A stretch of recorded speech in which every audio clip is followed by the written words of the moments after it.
오늘 우리가 함께 볼 하나님의 말씀은 누가복음 18장 37절부터 39절까지 말씀입니다. 누가복음 18장 37절부터 39절까지 말씀. 제가 봉독합니다. 그들이 나사렛 예수께서 지나가신다 하니 맹인이 외쳐 이르되 다윗의 자손 예수여 나를 불쌍히 여기소서 하거늘 앞서가는 자들이 그를 꾸짖어 잠잠하라 하되 그가 더욱 크게 소리질러 다윗의 자손이여 나를 불쌍히 여기소서 하는지라. 아멘. 종교를 가지고 있지 않은 사람이라도 자신의 종교성이 드러날 때가 있습니다. 큰 산이나 넓은 우주를 볼 때 초월적인 것에 대한 경외심이 찾아오게 되는데 바로 그때 인간의 종교성이 드러난다고 할 수 있습니다. 또 삶과 죽음 앞에서 존재의 이유를 찾고자 할 때도 종교성이 드러날 때입니다. 이런 종교성은 하나님이 없는 빈자리를 확인하고 그 빈자리를 채워보려는 인간의 본능적인 감각이자 본능적인 영적인 어떤 채워짐에 대한 필요라고 할 수 있습니다. 그런데 앞에서 말씀드린 것 말고도 본능적인 종교성이 가장 확실하게 드러나는 순간이 하나 더 있습니다. 바로 자신의 한계를 만났을 때입니다. 자신의 한계를 만나게 되면 사람은 본능적으로 더 큰 존재를 찾으며 도움을 구합니다. 종교를 가지고 있든 없든 상관없이 도움을 구하게 되는데 우리는 이것을 기도라고 이야기합니다. 기도는 하나님께 도움을 구하는 것입니다. 현실적인 부분에서 어떤 문제가 생겼을 때 도움을 구할 수도 있고 또 인간관계에서 비롯된 문제 때문에 기도를 하면서 도움을 구할 수도 있습니다. 아니면 자신에게 너무 실망해서 자신의 내면의 문제 때문에 하나님 앞에 울부짖는 경우도 있죠. 한계에 부딪힌 우리가 도움을 얻기 위해서 우리의 상황에서 구원해 달라고 나로서는 할 수 없으니 하나님께서 제발 좀 도와달라고 간절히 비는 것입니다. 그래서 기도를 하는 사람일수록 믿음이 단단한 경우가 많습니다. 물론 이 기도의 내용이 좀 잘못되었을 수 있습니다. 여기서 잘못되었다는 것은 기도의 방향이 하나님 나라에 있지 않고 세상 욕망을 향하고 있을 수 있다는 것입니다. 그러나 기도는 인격이시며 살아계신 하나님께 매달리는 것이기 때문에 그 기도의 끝에는 항상 자신을 내려놓는 것이 따라오게 됩니다. 그래서 잘못된 기도마저도 바꾸시는 하나님께 일단은 매달려 있는 것이 중요한 것이죠. 기도한다는 것은 일단 하나님께 매달려 있는 것이기 때문에 결국 하나님의 일하심으로 그 믿음이 더 단단해질 수밖에 없다는 것입니다. 오늘 말씀은 기도에 대한 내용은 아니지만 기도와 같은 원리를 담고 있습니다. 예수님께서 예루살렘으로 들어가시기 전에 들어가서 벌어질 일, 예수님께서 이제 예루살렘으로 들어가시게 되면 벌어질 일에 대해서 제자들에게 말씀하셨습니다. 고난받고 죽으셨다가 부활하시겠다는 이야기죠. 그런데 그 이야기를 들은 제자들이 쉽게 납득하지 못합니다.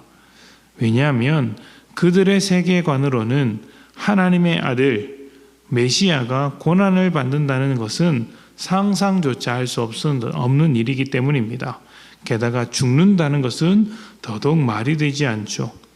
제자들은 예루살렘으로 들어가서 새로운 나라를 일으키고 왕의 대관식이 열리기만을 기대하고 있습니다. 예수님께서 왕이 되시면 자신들은 그 왕의 아래에서 높은 자리를 차지하면서 함께 통치하는 그런 떵떵거리는 삶을 기대하고 있었던 것이죠. 제자들은 예수님을 따르고 있지만 사실 죄인을 위해 죽으시고자 했던 예수님의 십자가, 예수님의 사역, 그 하나님의 목적을 전혀 이해하고 있지 못하는 것입니다.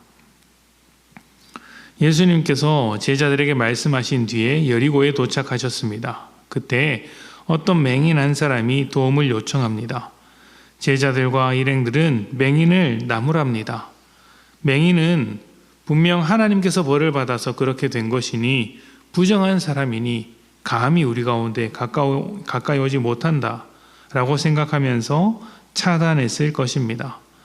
만약 제자들이 예수님께서 말씀하셨던 사역을 제대로 이해했다면, 죄인들을 회복하시고 하나님 나라를 이끌고 와서 모든 사람을 회복하는 구원을 이루시는 분이라는 것을 이해했다면 그 맹인들이 찾아왔을 때 절대로 막지 않았을 것입니다. 오히려 주님을 찾아오는 자들을 안내하고 주님을 더 소개하며 주님과 만나도록 했을 것입니다. 그러나 그들은 앞을 보지 못하는 자들을 막아 세웠습니다. 왜 막아 세웠습니까?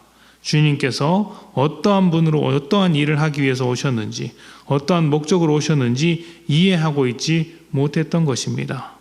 정작 보고 있는 그들이 영적인 눈에 대해서는 감겨 있는 것이었고, 또 이것은 작은 자를 실족시켜서는 안 됨에도 불구하고 작은 자를 실족시키고 있는 사건입니다. 그때 예수님은 도와달라고 외칠 수밖에 없는 맹인에게 다가가십니다. 가장 도움이 필요한 자에게 가셔서 무엇을 하여 주기를 원하느냐라고 말씀하셨습니다. 그리고 이어서 내 믿음이 너를 구원하였다라고 말씀하셨습니다. 도와달라고 했을 뿐인데 왜 믿음이 구원했다고 말씀하셨을까요? 우리의 믿음은 우리가 아무것도 아닌 존재인 것을 깨닫고 한계 속에서 하나님의 도우심을 구할 수밖에 없다는 것을 인정하는 것이 믿음의 시작이기 때문입니다. 우리의 믿음은 나의 한계를 발견하고 그 한계를 뛰어넘을 수 없어서 하나님의 도우심을 얻을 수밖에 없다고 인정하는 것부터 시작하는 것이죠. 제자들은 예수님을 따르고 있지만 도움이 필요하다는 생각을 하고 있지는 않습니다. 오히려 주님 하시는 일에 우리가 도움이 되겠다. 그러니 주님 왕이 되실 때 내가 도움이 된 만큼, 내가 공로를 세운 만큼 높은 자리에 올라가겠다 생각하고 있는 것입니다. 이들은 십자가의 의미도 모르고 십자가의 은혜도 모릅니다. 그러나 맹인은 도움을 구하고 있습니다.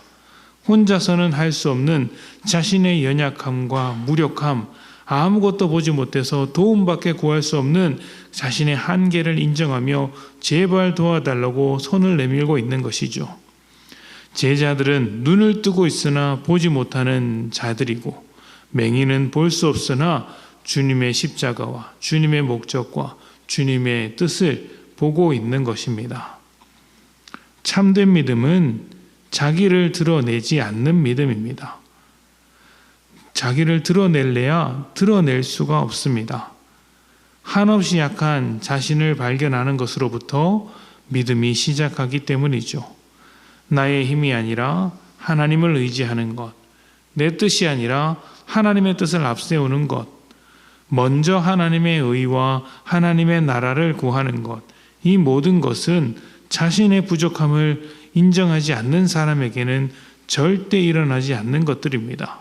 반대로 자신의 한계에 철저하게 부딪히고 넘어지고 또 자신의 민낯을 발견해서 울 수밖에 없는 사람, 좌절할 수밖에 없는 사람에게는 이 부족함을 인정하게 되는 일이 벌어지게 되고, 그때 하나님의 도우심을 구하며 기도하며 믿는 역사가 나타나게 되는 것이죠. 그래서 여러분, 우리는 자신의 모습을 볼 때 절박해야 합니다. 못나고 부족하고 어리석은 자신으로 인해 절망할 수 있어야 합니다. 온갖 부정적인 것들이 나에게 덕지덕지 붙어 있다는 것을 인정하고 고백할 때 비로소 우리는 우리를 도우시는 주님을 만나게 됩니다. 그 과정이 힘들 것입니다. 자신의 부족함을 인정하는 것이 쉽겠습니까? 아프겠지만, 힘들겠지만 그렇더라도 포기하지 마십시오. 하나님은 절박하게 소리치는 자의 기도를 반드시 들으십니다. 그리고 가장 약한 그 자리에서 우리를 건져내셔서 회복시키시고 더 나은 길로 인도해 주십니다. 주님의 은혜를 소망하며 믿음으로 다시 한번 살아가시기를 축복합니다. 우리 함께 기도하겠습니다.